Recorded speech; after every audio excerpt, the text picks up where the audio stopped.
On our last program, we began a study I called The Anatomy of a Dream. The book of Genesis, in particular, gives us a series of dreams, and these are classic dreams. According to modern studies of dreams, these in the book of Genesis fit all of their molds. And I want you to notice that dreams and visions are replete throughout the Bible, though in the book of Genesis we have only 2 visions and 7 stories of dreams. And these dreams fit between the 2 visions. So we have here a menorah design and a Hanukkah menorah design, Gary. I want you to notice that according to statistics, the term vision occurs 86 times in the Old Testament, in the singular form 64 times, in the plural form 22 times. Almost a third of the times that visions are recorded in the Bible, 22 of them are in the book of Daniel, almost a third of the visions. 22 of them, the same number there are of letters in the Hebrew alphabet. And the term vision occurs 15 times in the New Testament, 11 of those in the book of Acts. And the term dream occurs only 7 times in the whole New Testament, and 7 times dreams are accounted for in the book of Genesis. 6 occur in the book of Matthew, 1 in the book of Acts. 5 of those dreams center around the birth of Christ. You remember the angel told Joseph not to worry about Mary expecting a child. And then it went on to the various things. The wise men were warned against Herod's shenanigans and so on. The 6th dream was experienced by Pilate's wife, who told her husband not to have anything to do with this righteous man. And then the final dream is the quote of the prophecy from Joel's prophecy in Acts chapter 2, verse 17, where we're told that in the last days, old men will dream dreams. So welcome to the old codger's prophecy hour, Gary. So are we dreaming dreams, JR, or are we just examining dreams? Well, you know, last time we talked about Abraham's visions. We talked about King Abimelech and how he was warned in a dream to have hands off Sarah. And Abimelech was an idolater. That is, he was a man who had a kingdom, and his word was law. But when he had the dream, the Lord warned him, release Sarah, or you're a dead man. And so the Lord speaks to all men in dreams, not just righteous men. And we find this several places in the Bible. Well, this brings us up to the time of Abraham and Isaac. And Isaac also experienced dreams. Yes. Now, in the days of Abraham had 7 contacts with God. The first 3 were personal visits. The 4th one was a vision. The next 2 were personal visits. In fact, the 6th one, God brought along a couple of friends. Mm-hmm. Jehovah, capital L, capital O, capital R, capital D, the Lord came to him, and he had 2 companions, 2 angels, and of course they were going to go over and destroy the city of Sodom. Mm-hmm. And Abraham said, look, could you spare them if I could just find 10 righteous? And you know the story. But the interesting thing is the 2 angels went into Sodom and rescued Lot and his daughters. And this was a personal contact, Gary. This was not dreams and visions here. And so I think that is quite significant. But then we come to Isaac, as you suggested. Isaac, on the day that Rebekah came, was out in the field in the evening meditating. That means he was a man of prayer. Mm-hmm. He was communicating with God. And of course, there are a couple of times when God came to him. The first one in Genesis 26, the Lord appeared unto him and said, go down into Egypt, dwell in the land that I shall tell thee of. He stayed around Gerar. Mm-hmm. And this must have been a personal visit. The Lord appeared to him. But later, a few months later, after a day of arguing with some of the men of Gerar over the ownership of the water wells, he had a vision, or at least we think so. The Lord appeared to him in the same night. So, Gary, it was at nighttime. We're not told that it was a dream or a vision. It's just possible that it was. Or maybe the Lord came to him personally. But it was at night. That, I think, is significant. And it's interesting that this came in the context of a famine. Genesis 26, there's a famine in the land, and this is a famine second to the one that happened in the days of Abraham. Isaac went unto Abimelech, king of the Philistines, unto Gerar, and the Lord appeared to him and said, Go not down into Egypt, dwell in the land which I shall tell thee of. And now this begins that, could we call this a vision? Is this a dream? What is this? Well, it is not. It couldn't be classified as a dream or a vision because the term is not used there. But it does happen at night, and I think that's rather interesting there. It is. And there's another time when Isaac prays for his wife because she's barren, and the Lord blesses him then with twins, Jacob and Esau. When Isaac is an old man and blind, he makes a dreadful mistake, at least what appears to be a mistake. He gives the family blessing to the wrong son. And this brings us then to the story of Jacob. The vision and dreams of Jacob. Fascinating. Jacob leaves home. He goes out toward Padan Aram. He's going on his way to Laban's house because of the problems with his brother. His brother wants to kill him at this point. But he stops for the night at a place later called Bethel, meaning the house of God. And there he dreams a dream. This is the classic dream of the book of Genesis. In this dream, he sees a ladder stretched from earth to heaven. And on the ladder, angels are going up and down from heaven to earth and earth to heaven. And we are not told the meaning of this dream. But here, for the first time, Gary, a dream has more than just God speaking personally to the man's brain. God has actually introduced symbols, a ladder, and angels. And you know, J.R., in the Hebrew of this passage, some have suggested that the word ladder might well be translated staircase or stairway. In other words, we're talking about a pathway from earth to heaven with angels going up and down upon it. More like a 6-lane highway. Yeah, indeed, indeed. It was a huge pathway of some sort. And in this dream, it looks as though the subject of redemption is being spoken of in the large scale. In other words, a connection between heaven and earth. A lot of people have suggested the ladder is a type of Christ, the one who bridges the gap between heaven and earth. And you know, we're not told what the ladder means. I see it as a tremendous amount of activity between heaven and earth. You know, don't we all have guardian angels? You know, the population of the earth was growing at that time, and I imagine this 2-lane highway became a 6-lane highway, and it may be a 20-lane highway today, I don't know.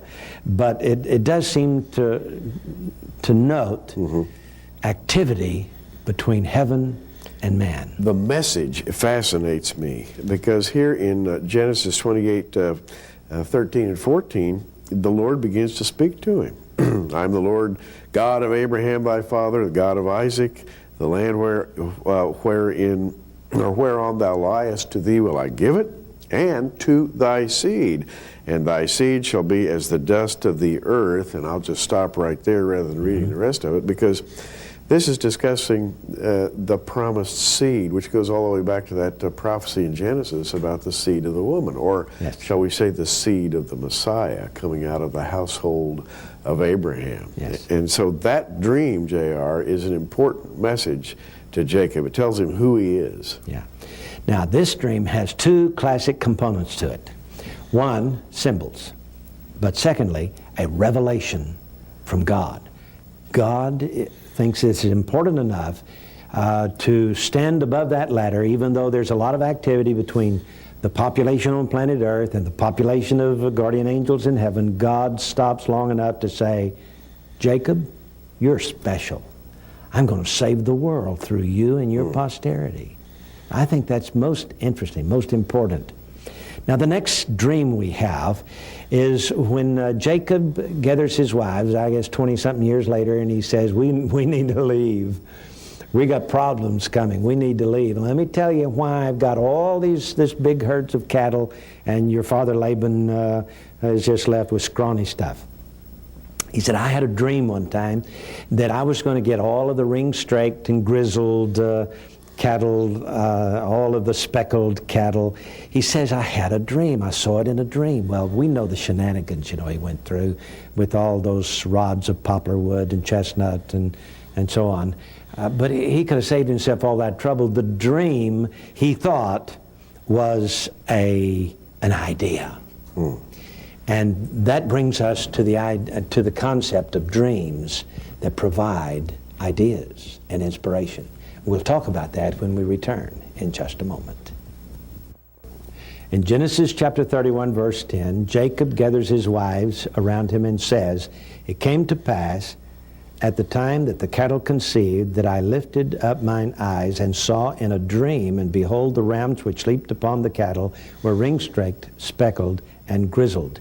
Now, Gary, we know that he got these rods of poplar wood and chestnut and so on, and hazel, and put them down, and supposedly he'd put them down when the strong cattle were about to conceive, but when some old weakling came along, he just removed the rods and let Laban have them. Well, this was hocus pocus stuff. We know that.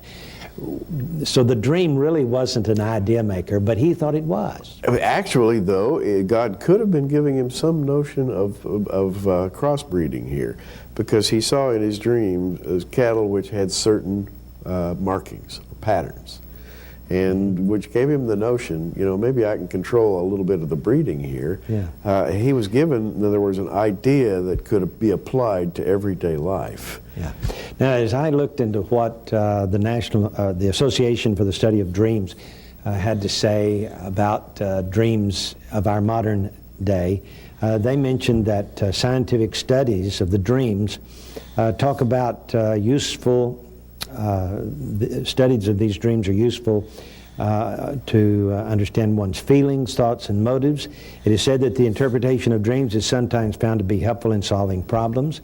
And they said artists, writers, scientists, and I add theologians, reportedly have received ideas from their dreams. Many of the modern developments in technology have been attributed to ideas that just seem to pop into a scientist's mind in the moments before waking up. So in other words, up until the last century, the fastest thing man had was a horse and buggy, but men began to invent things and ideas began to pop into men's minds. Just as Daniel chapter 12 verse 4 says, in the last days knowledge shall be increased. And the Lord brought a lot of that knowledge, I'm convinced, and in dreams. There are many stories about inventors who dream something and then they try it out in their lab, and lo and behold, it works. James Watt, a Christian, invented the steam engine, which brought the Industrial Revolution to England. James Watt was a preacher, he was a hymn writer, he was a devoted man, and he connected the idea of steam lifting the lid of a kettle to steam doing work. Well, JR, the Romans had kettles with lids. Yes. The Romans invented the crankshaft, the piston. Yes. They understood all of those principles, but they never put it all together and made a steam engine. It waited, I think, through the will of God until the righteous man, James Watt, received a sort of a vision, if you will, invented the steam engine, which revolutionized Britain. And most of the inventions, the developments in technology today, many of them are attributed to the dream state, as people get these ideas and then develop them. And I must confess, I've had thoughts in my waking moments, in the dream state just before waking up. I often wake up with an idea for a study in eschatology. Absolutely. The Lord will put Scripture into your mind in the semi-waking state. And you'll wake up and say, I better check that out. That was interesting. Yeah. Well, then we come to the dream of Laban. Laban, by the way, didn't need any symbols. The dream that Jacob had, this idea-getting dream, this inspirational type dream is most popular and common, especially in the last century or so. But Laban, he was an unsaved man, an idol worshiper. He didn't have time to figure out. God didn't have time to give him symbols to try to figure out. So God came to him directly and he said, you leave Jacob alone. You see, he was pursuing after Jacob and his family, and he was conjuring up all kinds of mean things he was going to do to him, and God says, don't you speak either evil or good to him. And that sort of slowed down his pace a bit, didn't it? It did indeed. Again, we see that the Lord speaks not just to righteous men, but to key people at key historical moments. And we have this all the way through the Bible. You know, had it not been for Jacob and his plotting against God's man, God probably never would have come to Laban. Laban didn't deserve a dream. But when you're about to touch God's people, better watch out. God's watching you, whoever you are. And so, touch not mine anointed, the Bible says. And Laban was about to do that. Well, let's talk about the heavenly wrestler here, because this was no dream, Gary. A dream can't put a hand into your thigh and cripple you for life. Absolutely not. We have Jacob bringing his family back. And it's kind of fascinating. Genesis 46:2, and God spake unto Israel, that is Jacob, in the visions of the night, and said, Jacob, Jacob. And he said, here am I. And he said, I am God, the God of thy father. Fear not to go down into Egypt, for I will there make of thee a great nation. Now, again, another key moment, a key position in history. And the vision of the night, J.R., is that a dream? What is that? That's a vision. Okay. We have a vision to Abraham in chapter 15 and a vision to Jacob in chapter 46. And between them, we have 7 stories of dreams. So the visions are important. They are different from dreams, and they sort of cap the dream development that God is doing here with people. And so we've covered the life of Jacob. Let's talk about Joseph in the few moments we have remaining, because this is most important. First of all, Joseph has a dream, and he has 2 dreams actually in the same night. He dreams of the sheaves of the field, and they all bow down to his sheaf. He dreams of the stars, the constellations, and they fall down in obeisance to his star. But his brothers hate him for that. Do you ever have a dream and try to tell somebody about it? They look at you, like you're crazy. That's what happened to Joseph and his dream. Indeed. And, the idea of the dream and Joseph, J.R., is more than just a local dream. Joseph's dreams reach all the way through the Bible. Yes. They literally reach to the book of Revelation, if you will, and they have to do with the sovereignty of God's purpose in the 12 tribes. This was a prophetic dream. Yes. The latter Jacob dreamed was a prophetic dream, and this dream of Joseph was a prophetic dream. Later, when Pharaoh has a dream, and Pharaoh dreams of 7 good years followed by 7 years of famine. He dreams it in 2 different dreams. First, he dreams of cattle as 7 good cows, and then 7 lean cows come up and devour the 7 bad cows. Then he dreams of ears of corn, and 7 evil ears of corn come and devour the 7 good ears of corn. 2 different kinds of symbols here. But Gary, Joseph's dream were the sheaves and the stars. Pharaoh's dream was of the cattle and the corn. And Joseph said to Pharaoh, this was a double dream, signifying that it was from God. Now, this is interesting. When you have 2 different symbols denoting the same prophecy, then that is the symbolized that it is from God. And once again, J.R., we see that not only can the dreams come to the righteous or God's anointed like Joseph, they can also come to evil people like Pharaoh. Yes. Yeah, Pharaoh was not a believer. Yeah. But he was a king. And God sends dreams to kings.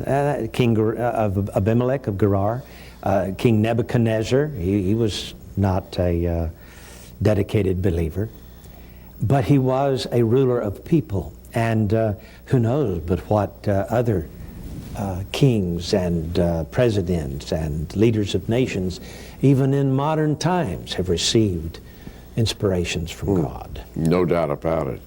Well, as we look into dreams, we're just getting into the interesting part now. This study has got to continue because we haven't scratched the surface yet. Indeed. So as we learn more about it, we'll bring it along to you. But you know, Joseph, because he interpreted Pharaoh's dream, became the governor of the land. He was put in charge of carrying out the taxing of the people's crops. Fascinating. We'll be back in just a moment. Remember, we need to hear from you in order to keep this program on the air. So we're offering last year's magazines, January through December 2003, for $12.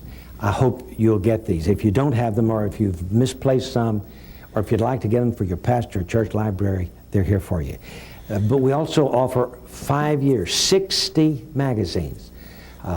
All of our research for the past 5 years, what a wealth of information is here. If you'll get them, you can get all 5 years, 60 magazines for $50 plus shipping and handling, and we'll send you Beyond Iraq, The Next Move by Michael Evans. Sells in our magazine for $9.95. I hope you'll get it.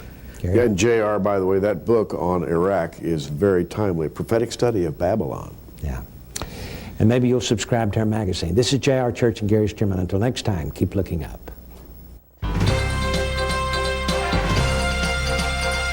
Prophecy in the News is a viewer-supported ministry sponsored by our many friends across America and in your area. For your gift of $10, you can receive a special edition of our current program on audio tape, or for a gift of $20, we'll send you our programs on videotape. For either order, call the 800 number on your screen right now.